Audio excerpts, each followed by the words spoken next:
Hello, चलो polynomial पढ़ते हैं, ठीक है। वेरी इजी चैप्टर पॉलिनोमियल खत्म हो गया। चलो, नहीं खत्म हो गया, खुद हो गया, वेरी इजी। देखो ये तो रिमझिम को भी आता है पॉलिनोमियल। पॉलिनोमियल आता है, लीनियर इक्वेशन का वर्ड प्रॉब्लम से पहले तक आता है ना जी। कुछ कुछ बन जाता है। इससे ज्यादा इजी चैप्टर क्या होगा, है कि नहीं? अच्छा इजी नहीं है, इजी तभी न बन रहा है जी। जो चैप्टर आ गया वो इजी हो गया, ठीक है। चलो, पॉलिनोमियल जो हम लोग को पढ़ना है हम लोग के सिलेबस में, वो हाईएस्ट पावर 2 वाला पॉलिनोमियल ही पढ़ना है, ठीक है। मींस हाईएस्ट पावर 2 वाला पॉलिनोमियल सर, तो क्वाड्रेटिक पॉलिनोमियल हम लोग को पढ़ना है। कैसा पॉलिनोमियल पढ़ना है? क्वाड्रेटिक पॉलिनोमियल हम लोग को पढ़ना है। क्वाड्रेटिक मतलब क्या होता है जी? Highest power 2। क्वाड्रेटिक मतलब क्या होता है? Highest power 2। हाईएस्ट पावर मतलब समझते हो? हाईएस्ट पावर मतलब होता है डिग्री। हाईएस्ट पावर को क्या बोलते हैं? मतलब जिस पॉलिनोमियल का डिग्री 2 होगा उसको हम लोग क्या बोलेंगे? Quadratic polynomial. तो क्वेश्चन आता है सर पॉलिनोमियल किसको बोलेंगे? क्वेश्चन आता है कि सर पॉलिनोमियल किसको बोलेंगे? तो पॉलिनोमियल एक ऐसा एक्सप्रेशन है जिसमें वेरिएबल के ऊपर सिर्फ और सिर्फ पॉजिटिव पावर होना चाहिए। वेरिएबल के ऊपर कैसा पावर होना चाहिए?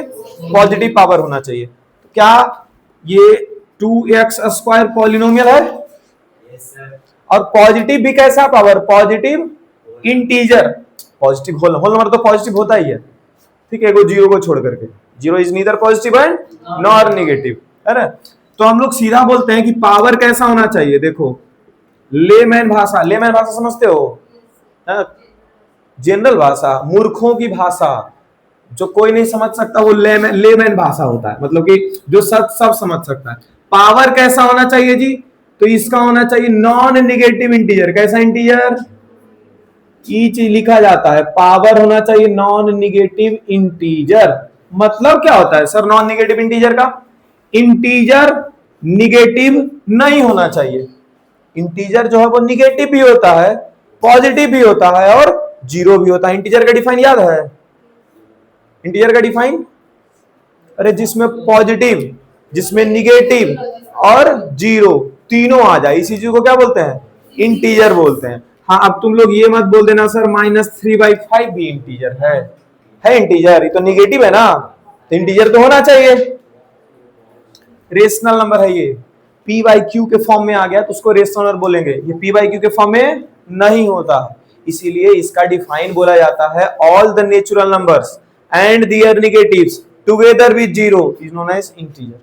तो चलो इंटीजर लिख ही देते हैं, तुम लोगों को ये सब पढ़ाना पड़ता है, बताओ। लानत, लानत समझते हो? सर देखो क्या बोले, all the counting number, counting one से शुरू होता है, एंड देयर नेगेटिव मतलब उसका नेगेटिव हो गया, और टुगेदर विद जीरो। तो ये सारा क्या हो गया जी? इंटीजर हो गया। इसमें बोल रहा है निगेटिव नहीं होना चाहिए, तो निगेटिव यही सब ना है, और निगेटिव बोल रहा है नहीं होना चाहिए, तो इसको काट दो। तो पावर कैसा हो गया? 0 1 2 3 4 ये सब हो गया इसका पावर। किसका पावर? वेरिएबल का। अगर वेरिएबल का पावर 0 है, या तो 1 है, या तो 2 है, या तो 3 है, या तो 4, ऐसे बढ़ते चला जाए, कितना भी बड़ा पावर हो जाए, इस तरह के जो एक्सप्रेशंस होंगे उनको हम लोग पॉलिनोमियल बोल सकते हैं। क्लियर हुआ पॉलिनोमियल किसको बोलते हैं? तो 3x² + 5x पॉलिनोमियल है, पॉलिनोमियल है। इसका डिग्री कितना है? डिग्री है इसका 2। 5x पर पावर -7 + 9x पर पावर 5, ये पॉलिनोमियल है? पॉलिनोमियल है ये? क्यों नहीं है? निगेटिव पावर आ गया, तो ये पॉलिनोमियल ही नहीं है। चलो पॉलिनोमियल नहीं है। 5x पर पावर 5, क्या ये पॉलिनोमियल है? बोलो, पॉलिनोमियल है जी? लवली अभी भी ऐसे दोनों तरफ नहीं है। तो हाईएस्ट पावर कितना है वेरिएबल का? 5 हो गया, तो डिग्री 5 वाला पॉलिनोमियल हो गया। पॉलिनोमियल तो है ही। 5/x², क्या ये पॉलिनोमियल है? क्यों? हाँ, यहां पर देखो 5x नीचे था ना, तो ये पावर 2 ऊपर जाएगा क्या हो जाएगा -2। अब पावर -2 आ गया, इसका मतलब ये पॉलिनोमियल नहीं है। समझ में आ रहा है? पॉलिनोमियल क्लियर हो गया? क्या जीरो पॉलिनोमियल है? जीरो हाईएस्ट पावर कितना है इसका? हाईएस्ट पावर इसका not defined. Zero is a zero polynomial, और जिसका पावर डिफाइन नहीं। देखो जीरो के साथ ना अपने मन से वो वेरिएबल लगा दो, एक्स पर पावर 7, तो जीरो का गुना एक्स पर पावर 7 से होगा, फिर तो जीरो ही हो जाएगा। जीरो गुना एक्स पर पावर 9, फिर से कितना हो जाएगा? जीरो। जीरो गुना एक्स पर पावर 12 कितना हो जाएगा? फिर से जीरो। अच्छा, जीरो गुना एक्स पर पावर 0, फिर से गुना उना होकर के क्या हो जाएगा? जीरो। मतलब ये वाला जीरो का कितना हाईएस्ट पावर है जी? 12। ये वाला जीरो का हाईएस्ट पावर कितना है? जीरो। ये वाला जीरो का हाईएस्ट पावर कितना है? 7। ये वाला जीरो का हाईएस्ट पावर कितना है? 9। तो अलग अलग बार जीरो का हाईएस्ट पावर अलग अलग हो रहा है, इसीलिए जीरो एक ऐसा नंबर है जिसका हाईएस्ट पावर डिफाइन ही नहीं किया गया है, इसीलिए इसका डिग्री क्या हो जाता है? Not defined. और जीरो को छोड़ करके बाकी जितना कांस्टेंट है, मतलब 3/7 हो गया, 5/7 हो गया, 9/2 हो गया, -5/2 हो गया, √3 हो गया, ये सब सारा कांस्टेंट है। ये सब सारा क्या है? कांस्टेंट। ये सब का डिग्री कितना होता है? ये सब पॉलिनोमियल है कि नहीं है? ये सब पॉलिनोमियल है। इस पॉलिनोमियल को बोलते हैं कांस्टेंट पॉलिनोमियल। कैसा पॉलिनोमियल? Constant polynomial. और कांस्टेंट पॉलिनोमियल का डिग्री कितना होता है? जीरो। कैसे होता है डिग्री जीरो? अगर इसके पास कोई भी वेरिएबल नहीं है तो वेरिएबल एक्स है, और एक्स के ऊपर पावर अपने मन से लगा दो जीरो। क्यों? क्योंकि एक्स पर पावर जीरो का वैल्यू कितना होता है? 1। 3/7 का गुना 1 से हो जाएगा, फिर से 3/7 आ जाएगा। मतलब कि वेरिएबल के ऊपर कैसा पावर है जी? जीरो। वेरिएबल के ऊपर कैसा पावर है? जीरो। तो जितना भी कांस्टेंट पॉलिनोमियल होता है उसका डिग्री होता है जीरो। क्लियर है यहां तक? अच्छा, रूट अंडर एक्स ये पॉलिनोमियल है कि नहीं है? नहीं है। रूट अगर लगा हुआ है तो रूट अगर हटा देंगे तो पावर चला जाएगा 1/2। और अगर वेरिएबल के ऊपर पावर फ्रैक्शन में है तो इसको हम लोग पॉलिनोमियल नहीं बोल सकते। सिर्फ और सिर्फ पावर कैसा होना चाहिए? ऐसा होना चाहिए, 0 1 2 3 4। पावर ना ही फ्रैक्शन में हो, पावर ना ही निगेटिव हो। तो जब रूट के अंदर गया था तो रूट से बाहर निकालो ना, तो रूट जब हटाएंगे तब पावर क्या चला जाएगा? 1/2। ये पॉलिनोमियल है। एक्स पर पावर 6 और रूट हटाएंगे तो पावर क्या चला जाएगा? 1/2। एक्स पर पावर 6 गुना 1/2, 2 तिया 6, एक्स पर पावर कितना हो गया? 3 हो गया। तो पॉलिनोमियल है कि नहीं है? तो जरूर नहीं कि रूट के अंदर घुस गए पॉलिनोमियल ही नहीं होगा, निकाल के बाहर देखेंगे। अच्छा चलो दूसरा देखते हैं। एक्स पर पावर 4 और प्लस एक्स स्क्वायर पॉलिनोमियल है कि नहीं है? बोलो। नहीं है। यहां बीच में प्लस आ गया ना। अच्छा, प्लस आ गया तो एक्स पर पावर 4 प्लस एक्स पर पावर 2, इसके ऊपर पावर 1/2। अब इसका कुछ कर ही नहीं सकते, बीच में प्लस आ गया। बीच में अगर मल्टीप्लाई रहता है ना तब रूट से बाहर निकाल पाते हैं, बीच में प्लस आ गया तो रूट से बाहर नहीं निकलेगा। देखो दोनों के अंदर कॉमन है कुछ जी, थोड़ा सा रूट के अंदर बाहर निकाल लेते हैं। एक्स स्क्वायर कॉमन है तो यहाँ क्या बचा? X square plus 1। पावर 4 में से पावर 2 निकाल दिए, कितना पावर बच गया बेबी? 2। और ये पावर 2 तो यहाँ लिख ही दिए, कुछ नहीं बचा तो 1। अब देखो गुना में आ गया, एक्स स्क्वायर के साथ एक्स स्क्वायर प्लस 1 गुना में है, तो इस एक्स स्क्वायर को हम लोग रूट के बाहर निकाल सकते हैं। एक्स स्क्वायर मतलब क्या हो गया? अरे एक्स स्क्वायर मतलब क्या हो गया? एक्स गुना एक्स। तो एक एक्स निकाल सकते हैं बाहर, तो एक एक्स तो बाहर निकल गया। अब रूट के अंदर क्या बच गया? X square plus 1। अब दोनों बीच में प्लस का साइन आ गया, अब ये बाहर नहीं निकलेगा। तो नहीं निकलेगा तो ये पॉलिनोमियल नहीं होगा, इसीलिए इसको पॉलिनोमियल नहीं बोल सकते। समझ गए? चलो दूसरा कुछ।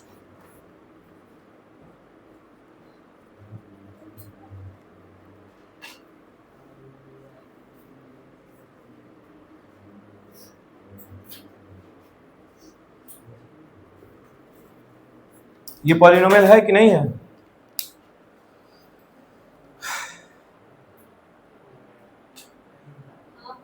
क्यों?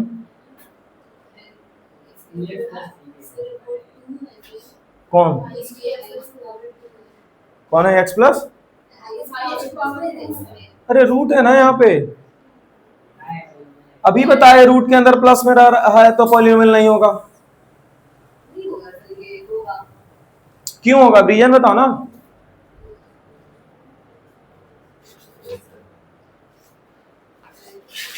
अरे वो तो है, वो पीछे सुन रही हो तो है, हम समझ में आ रहा है।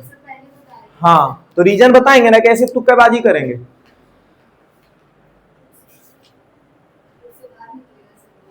कैसे बाहर निकलेगा?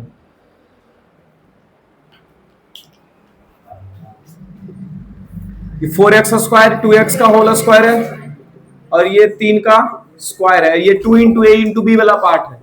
2 इंटू ए के जगह 2x और बी के जगह 3, 3 दूनी 6, 6 दूनी 12x, तो ये हो गया a square plus b square plus 2ab, मतलब ये हो गया 2x प्लस 3 का होल स्क्वायर, और ये स्क्वायर से रूट कट गया, बाहर क्या निकला 2x प्लस 3, तो पॉलिनोमियल था। तो ऐसे चेक करते हैं, ठीक है, उसके बाद पता करते हैं कि ऐसे तुक्का मार देंगे। ये हुआ पॉलिनोमियल, पता करते हैं ऐसे कौन पॉलिनोमियल है कौन नहीं है। ये 9 क्लास का पहला नंबर क्वेश्चन था, पहला नंबर एग्जांपल है 9 क्लास का, बुक में उठा करके देखो आर.एस. अग्रवाल।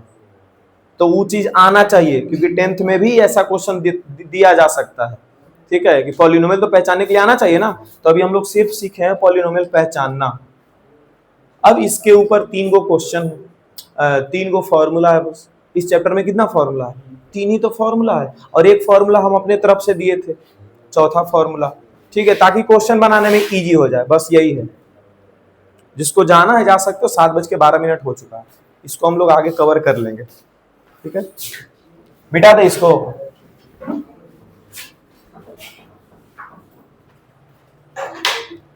अब इसका जो जनरल फॉर्म है क्वाड्रेटिक पॉलिनोमियल का, वो देखो कैसे लिखा जाएगा। जनरल फॉर्म, हाईएस्ट पावर है कितना जी 2, हाईएस्ट पावर 2 है तो चलो हाईएस्ट पावर 2 लिख दिए, फिर इससे कम पावर वाला को भी लिख देंगे, और फिर बिना पावर वाला को बीच में प्लस लगा देंगे। अब बिना पावर वाला को भी लिखना है, मतलब एक नंबर को लिखना पड़ेगा।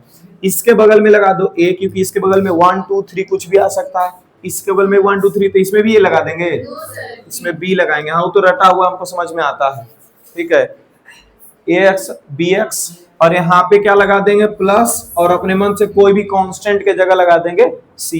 ये हो गया general form of quadratic polynomial. अगर हमसे क्यूबिक पॉलिनोमियल का जनरल फॉर्म पूछ देता तो x पर पावर 3, x पर पावर 2 x, और लास्ट में c लिख देंगे।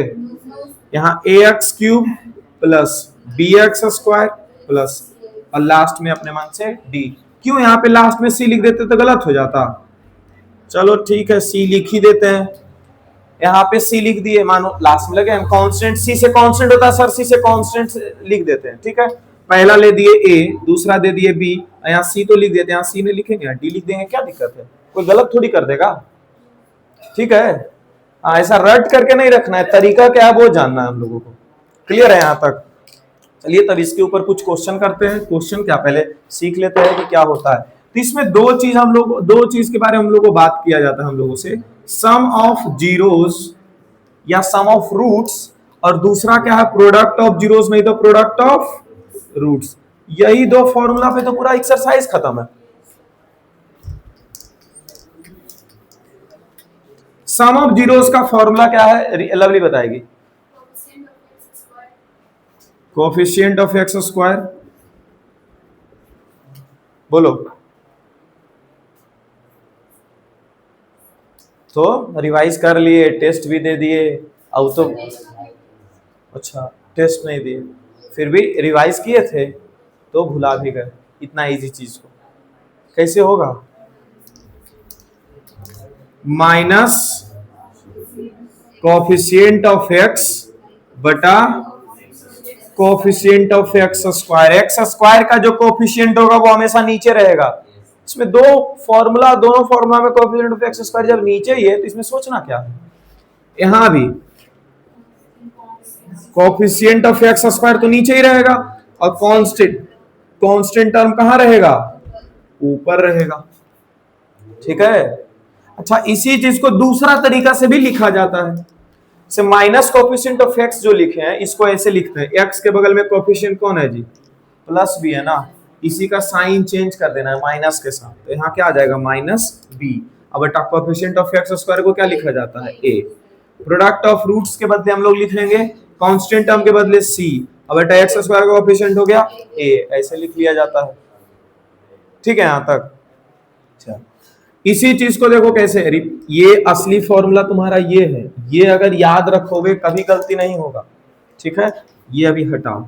इसका हम लोग मान लेते हैं कि अल्फा और बीटा क्या है, रूट्स। अल्फा और बीटा की जगह पे नंबर रहेगा, 5 रह जाए, 2 रह जाए, 5/2 रह जाए, 7/3 रह जाए, -0 ये -1 रह जाए, 0 भी रह सकता है कोई एगो। ठीक है, तो अल्फा और बीटा इसका क्या हो जाएगा, अगर रूट्स हो जाएगा तो यही दोनों का ना जोड़ेंगे जी, दोनों रूट्स को जोड़ेंगे। देखो sum of zeros, sum of zeros मतलब जीरोस को जोड़ो, तो जोड़ रहे हैं दोनों जीरोस को, और ये किसके बराबर हो गया, -b/a का। प्रोडक्ट ऑफ जीरोस मतलब दोनों को गुना कर रहे हैं, ये c/a के बराबर हो जाएगा। दोनों में से कोई एक चीज दिया हुआ अगर रहेगा, दूसरा फाइंड करना है, तो ये पूरा हमारे पास इक्वेशन दिया हुआ रहेगा। ठीक है, और इक्वेशन दिया हुआ रहेगा, जैसे कि मान लो एक इक्वेशन है 3x² + 5x + 7, ये पॉलिनोमियल दिया हुआ है, और इसका एगो जीरोस दिया 2, तो दूसरा जीरोस नहीं मालूम है, तो दूसरा जीरोस को अल्फा मान लेते हैं। ठीक है, हम लोग को मालूम है ना कि 2 + अल्फा जो है वो किसके बराबर हो जाएगा, -5/2 के। तो अल्फा सॉल्व हो गया, यहाँ से खत्म हो गया, हुआ ना सॉल्व जी।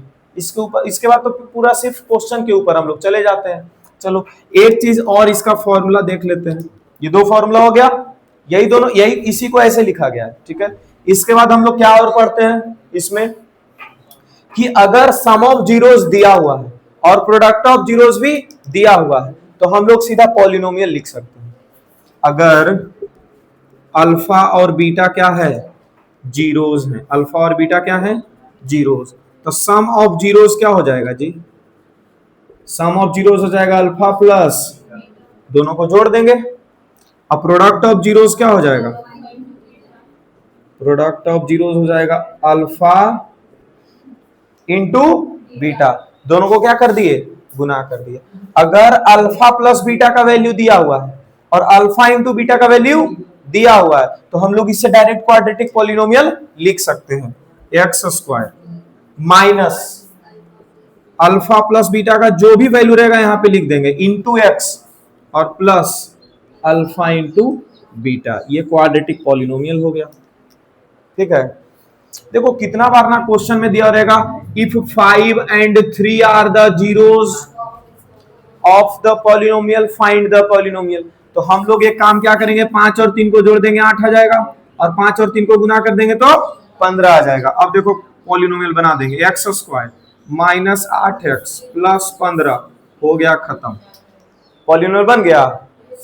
अच्छा कितना बार दिया रहेगा, if sum of zeros and product of zeros then find the polynomial. ये क्या दिया हुआ है, सम ऑफ जीरोस, और ये क्या दिया हुआ है। अब तुम्हारा दिमाग में रहता है कि तू वो जो नंबर दिया हुआ है ना उसको जोड़ना रहेगा, और वही 2 नंबर का गुना रहेगा। अरे बेवकूफ, यहाँ जब जीरोस दिया हो रहेगा तब ना अलग अलग जोड़ेंगे, यहाँ तो जीरोस नहीं ना दिया, यहाँ सम ऑफ जीरोस दे दिया और प्रोडक्ट ऑफ जीरोस दे दिया, तो इसको डायरेक्ट फॉर्मूला में लगाओ ना, x² माइनस 7x प्लस 12 हो गया खत्म। ये सम ऑफ जीरोस बोल दिया ना 7 को, मतलब अल्फा प्लस बीटा के जगह पे 7 दे दिया और अल्फा इंटू बीटा के जगह 12 दे दिया, समझे, हो गया खत्म। तो 3 फॉर्मूला जो बुक में था, एक फॉर्मूला हम जो बोलते हैं याद रखने के लिए, वो ये है, alpha square plus beta square बराबर अल्फा प्लस बीटा का whole square minus 2 alpha beta. ये इस वाले चैप्टर में इस फॉर्मूला का काम आ जाता है। ठीक है, फाइंड करना रहेगा alpha square plus beta square का वैल्यू। ठीक है, फाइंड द सम ऑफ और स्क्वायर्स ऑफ जीरोस, ऐसे करके बोलेगा, मतलब alpha square plus beta square find करना है।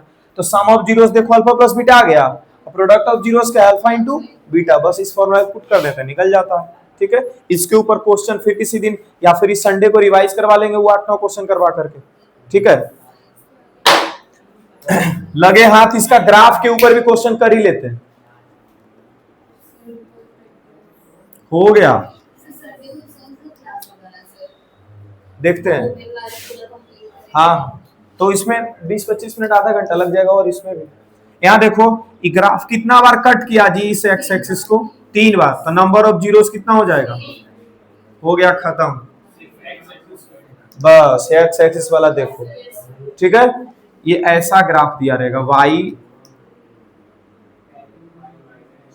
बराबर एफ ऑफ एक्स, ऐसे लिखा रहेगा। यहाँ पर जो लिखा हुआ है उसको कितना बार कट किया वो देखना होता है, ठीक है। जैसे ये देखो कितना बार कट किया, एक बार यहाँ पे और एक बार यहाँ पे, तो नंबर ऑफ जीरोस कितना हो गया 2। कट थोड़ी किया है तो ऊपर से ही निकल गया ना, कट करे नहीं तो टच करे, टच करे नहीं तो कट करे, उतना ही नंबर ऑफ जीरोस होता है। क्लियर है। फिर अभी और अगर कुछ करवाना होगा तो एक आध दिन और क्लास ले लेना। 721